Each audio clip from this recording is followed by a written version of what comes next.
Hello everyone, welcome back to my class. So हम commerce classes आज हम अपनी नई वीडियो डालने जा रहे हैं जिसका नाम है पहले चैप्टर का क्लास 12 साझेदारी अधिनियम। साझेदारी अधिनियम या साझेदारी का लेखांकन, बात एक ही होती है। इसे इंग्लिश में पार्टनरशिप ऑफ फंडामेंटल कहा जाता है। आज इस चैप्टर्स के हम थ्योरिकल पार्ट्स को बड़ी सिंपलेस्ट ढंग से आसानी से समझने का प्रयास करेंगे और थ्योरिकल पार्ट को मजबूत करेंगे। पहले 12 चैप्टर तक मैं अपनी साइकोलॉजी के अनुसार 12 चैप्टर तक मैं पहले थ्योरिकल पार्ट कंप्लीट कराऊंगा, उसके बाद न्यूमेरिकल पार्ट करेंगे, इम्पोर्टेंट क्वेश्चंस को ज़्यादा प्रायोरिटी देंगे और जो प्रैक्टिकली क्वेश्चंस हैं उन पर ज़्यादा वर्कआउट करेंगे, थ्योरिकल पार्ट्स में भी मजबूती देंगे। तो इसे आसानी से समझने का प्रयास करते हैं। तो स्टार्ट करते हैं, लेट्स बिगिन। फर्स्ट क्वेश्चन इसमें बनता है साझेदारी की परिभाषा। 2 मार्क्स का क्वेश्चन है साझेदारी की परिभाषा। तो अपन सबसे पहले इसमें लिखेंगे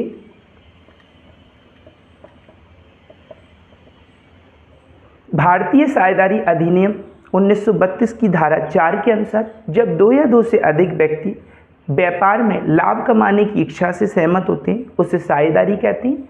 साझेदारी में कम से कम 2, अधिकतम 20 और बैंकिंग व्यवसाय में 10 सदस्य का होना आवश्यक होता है। लेकिन अभी कुछ समय पहले भारतीय साझेदारी अधिनियम को अपडेट कर दिया गया, इसलिए अब सदस्यों की संख्या बढ़कर कितनी हो गई बेटा? 50। पहले कितनी थी? 20। अब कितनी हो गई है सदस्यों की संख्या? 50। तो 50 सदस्यों की संख्या साझेदारी में कहलाती है। साझेदारी में यदि सदस्यों की संख्या 50 से ओवर हो जाती है तो उस साझेदारी को समाप्त करके कंपनी में परिवर्तित कर दिया जाता है। दूसरा क्वेश्चन इसमें आता है साझेदारी संलेख से क्या आशय है? तो अपन लिखेंगे साझेदारी संलेख एक ऐसे प्रपत्र को कहते हैं जिसमें व्यापार संचालन संबंधी समस्त बातों का उल्लेख होता है। जैसे कि आप अपने व्यापार में कितनी पूंजी लगा रहे हैं, साझेदारों के नाम व पते, उनके कर्तव्य एवं अधिकार, इन सारी चीज़ों का लेखा जोखा किया जाता है। थर्ड क्वेश्चन आ रहा है फर्म में साझेदार कौन बन सकता है? तो देखिए आपको बता दिया जाए बेटा कि फर्म में साझेदार वह व्यक्ति बन सकते हैं जिनकी आयु 18 वर्ष हो, वह स्वस्थ मस्तिष्क के होने चाहिए, वह पागल एवं दिवालिया ना हो, वह भारत के नागरिक होने चाहिए और उन पर किसी भी प्रकार का कोई भी कानूनी अभियोग चलाया ना जा रहा हो।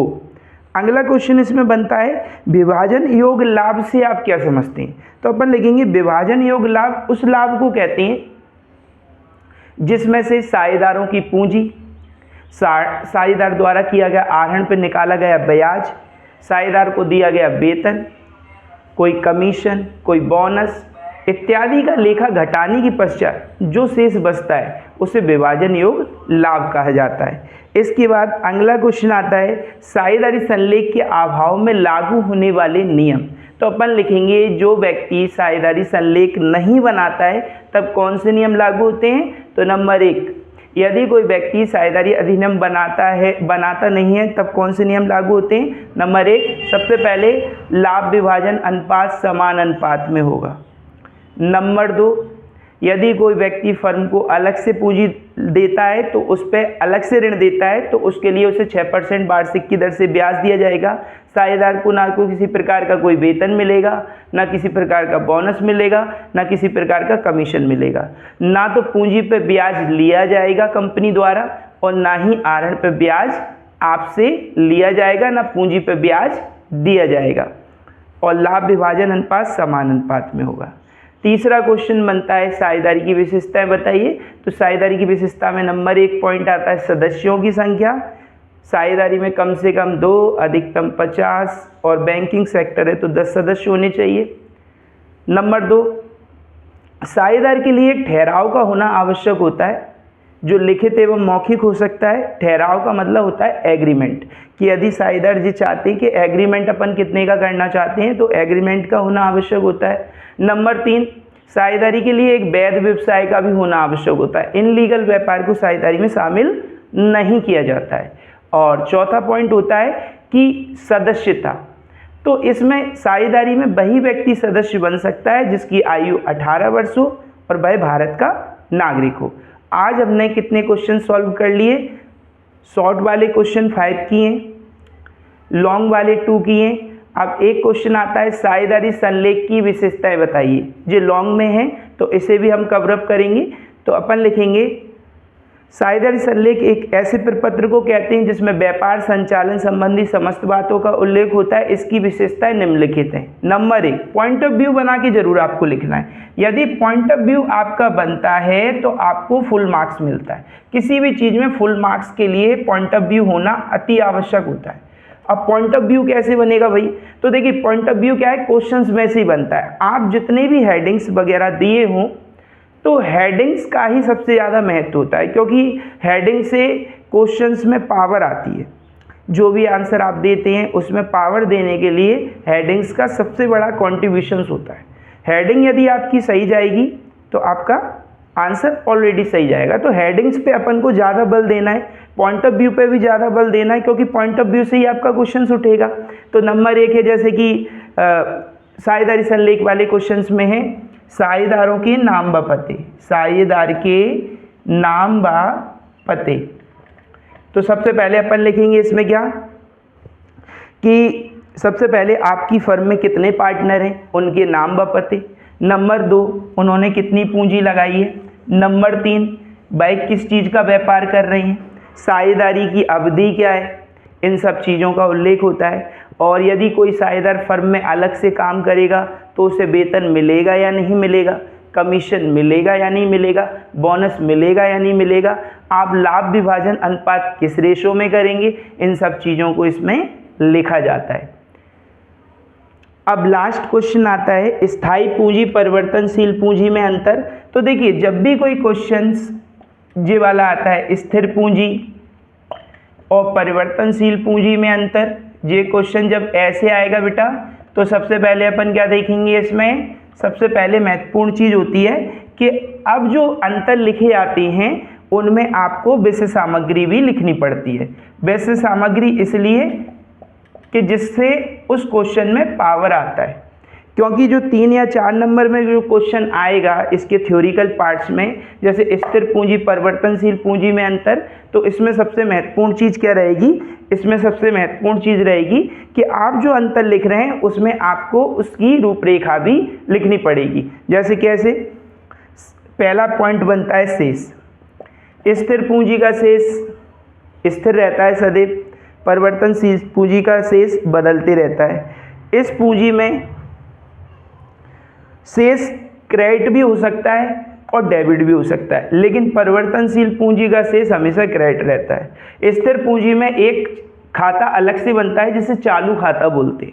चालू खाते में हम स्थिर पूंजी में एक अकाउंट्स बनता है जिसमें सिर्फ पूंजी का लेखा करते हैं, और चालू खाते में पूंजी के अलावा ब्याज, वेतन, कमीशन इत्यादि का लेखा किया जाता है, जो कि क्रेडिट पक्ष में किया जाता है। अब डेबिट पक्ष की बात की जाए तो डेबिट पक्ष में साझेदार द्वारा जितनी भी पूंजी विड्रॉ की जाती है या 1 साल के दौरान जितने भी वो खर्चे करता है, जैसे कि कुछ पैसा उसने कैश के तौर पे विड्रॉ कर लिया। सेकंड चीज़ आती है उसने उस पर ब्याज लगाया, फर्म ने उस पर ब्याज लगाया, तो उसके क्रेडिट शेष में से डेबिट शेष को घटा दिया जाता है। तो स्थिर पूंजी में हम किसका लेखा करते हैं, स्थिर पूंजी में ओनली फॉर सबसे पहले जो फर्स्ट टाइम हम कैपिटल्स लगाते हैं उसका लेखा होता है। उसके अलावा ब्याज, वेतन, कमीशन आदि के लिए अलग से खाता खुलता है। जबकि परिवर्तनशील पूंजी का जो शेष होता है ना, वो हर वर्ष परिवर्तित होता है, क्योंकि इसमें पूंजी के अलावा ब्याज, वेतन, कमीशन, बोनस इत्यादि का लेखा ना उसी खाते में कर देते हैं, उसमें कोई परिवर्तन नहीं होता है। समझे बेटा कि नहीं? जैसा मैंने बताया आपको बिल्कुल वैसे ही वैसे अपन को लिखना है। और एक लास्ट क्वेश्चन आता है जिसका नाम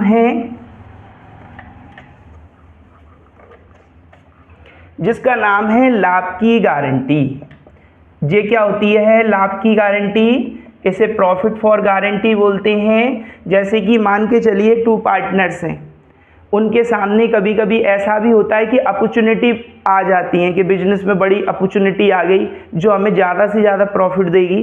तो उस अपॉर्चुनिटी के लिए हम क्या करते हैं, उनके पास पूंजी नहीं है तो वो थर्ड पार्टनर को कंसीडर्ड करते हैं कि आप हमारी फर्म में इन्वेस्टमेंट करिए। तो वो ये कहता है कि मैं इन्वेस्टमेंट करूँ तो मुझे क्या मिलेगा, हर एक कोई पार्टनर कहेगा कि मुझे क्या मिलेगा, तो मुझे कहते हैं कि हम आपको गारंटी देते हैं कि प्रॉफिट के तौर पे आपको 20,000 देंगे, और यदि नहीं हुआ तो क्या करेंगे? तो जो पार्टनर उन्हें गारंटी देता है वो ही पार्टनर उस चीज़ का भुगतान पे करता है। किसको करता है? जो लाभ की गारंटी में नया पार्टनर आता है। तो इसी के साथ साथ इस वीडियो को हम समाप्त कर रहे हैं। आपको वीडियो अच्छी लगी हो तो आप इसे प्लीज़ सब्सक्राइब करें, लाइक करें और लोगों को शेयर करें। इस वीडियो के माध्यम से आज हमने साझेदारी के थ्योरिकल पार्ट्स को ख़त्म कर लिया है। कल हम नई वीडियो के साथ फिर से आपके सामने होंगे और एक नई वीडियो के साथ शुभारंभ करेंगे। थैंक्स।